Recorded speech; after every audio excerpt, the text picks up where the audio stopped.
Hey guys, this is Adam with TAT Express, and today we're going to go over aeration tests on a D13 Volvo. We've done a video like this in the past, and we received a comment asking us where we're actually hooking up these lines.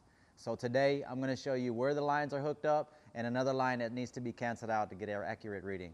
So make sure you're subscribed to us, turn on your notification bell so you know next time we release another video. Let's get right into this.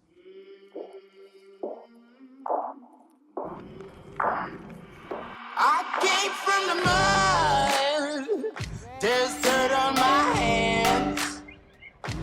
Strong like a tree, there's roots where I stand. Oh, I've been running from the law. Okay guys, so what we're gonna do is we're gonna tie into the system, we're gonna check for aerated fuel. Diesel engines do not run well when you have air in the fuel.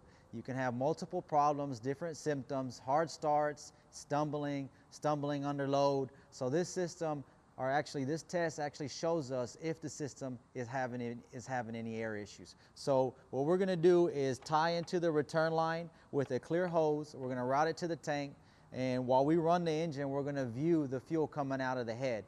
We're going to be using the existing overflow line. We're just going to be replacing the crush washers when we tie in. And the last thing we're going to do is remove the return line from the fuel filter housing and install on a plug. This is going to help us get an accurate reading. So I'm going to show you where these lines are connected at. So let's get right into this. Okay guys, so this is the return line off the front of the head. This is how you're going to get to it here. We're going to use a socket and a ratchet to get this fuel line off. And the fuel line, you're not going to actually remove this. You're just going to scoot it over here to the side, and then we're going to go ahead and put our clear line here. So I'm going to remove this and get this line hooked up so we can go on with this test. I'll show you where the return line goes to the fuel filter housing as well. Okay guys, so here what I like to do is remove this sensor here so that I can get access to the return line going to the housing. This is where we're going to be removing the return line from the housing and installing our plug. So let me get this removed and get this other return line installed so that we can conduct this test. Okay guys, so what we're looking at here is a breakdown of the fuel lines and how they're routed. The red is going to be suction, green is going to be high pressure, and blue is going to be return. So as you can see, under number 6 is the fuel pump, and you have the suction line is number 8 coming from your fuel tanks, and it gets routed through your ECM. Then it gets pressurized. Coming out of the fuel pump is number 5 going into your fuel filter housing. Number 4, of course, is going into your after treatment supply. And you can see that number 9 is the actual fuel supply going into the head. Number 1 is fuel return coming from the head going back down to the fuel filter housing. So as you can see, we're only going to be dealing with number 1. We're going to be disconnecting it from the head, putting in the clear line, and also disconnecting it from the fuel filter housing and putting in the plug. So I'm going to get these lines installed so that we can run the test. Okay guys, so we have the return line installed. I have it routed back to the fuel tank. Make sure it's secured. You don't want it to spill any fuel anywhere. I also have a drop pan installed, so when we did open up the fuel lines, we were able to catch any existing fuel that was in the lines. I have the plug already installed into the filter housing, and I primed it with the hand primer that's on the filter housing. The reason why I primed it is so that we can make sure this truck starts up. Anytime you open any return lines, what happens is the fuel is going to return back to the tank. So what I did is I primed it enough till I saw some fuel coming out of this line, just to ensure that we can get a start up. What we're going to be examining for, what we're going to be looking for, is large air pockets or any foam in the line. We don't want to take any readings too close to the head. Fuel coming out of the head has a lot of disturbance and could give you some false readings. Small air bubbles are acceptable. Okay, so we have the truck prime, as I mentioned. We're going to start it up.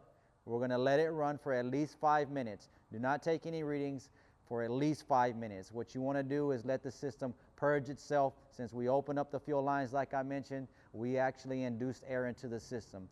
This particular fuel filter housing has a purge valve in it that's going to actually purge out all the air, so just let it idle. This test is to be conducted at idle only. Do not raise the RPMs. So let's start it up and see what we get.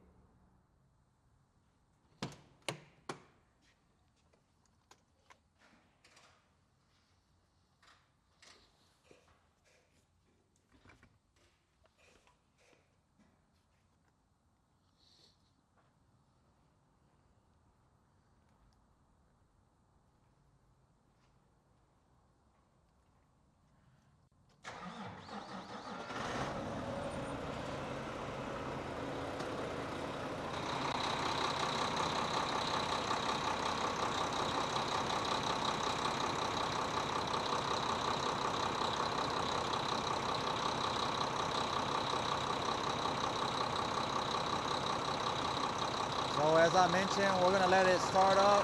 We're going to let it run for at least 5 minutes before we actually start. But I just wanted to give you an idea. This is how it looks when it's starting up. We're going to wait till all the air is purged out of the system.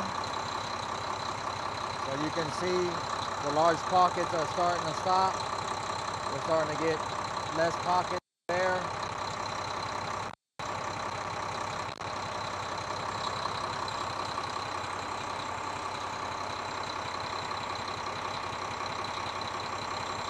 So once this is running a little bit longer, we should be able to get a better reading. So what I'm going to do is I'm going to come back. We'll come back to the video after 5 minutes of the truck running. Let you see how this line's going to look after that. Okay guys, it's been 5 minutes. We're going to take a look at the line. As I mentioned, we're looking for foam or large air pockets, and as you can see, we are getting some air pockets here. You can see some air pockets coming in, and also just more air bubbles than we need.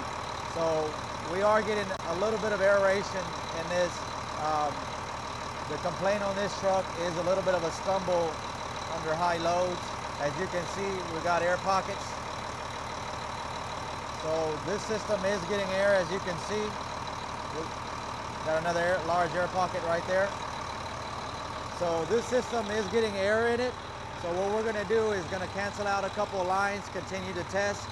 But this is how you hook up and you connect to your system to check to see if you have any aeration. So let me turn the truck off for now.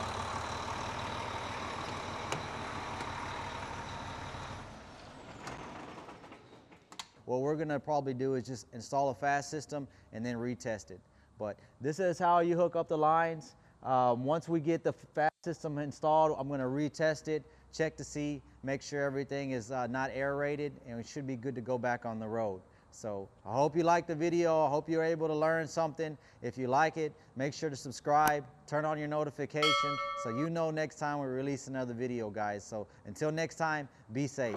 I came from the mud.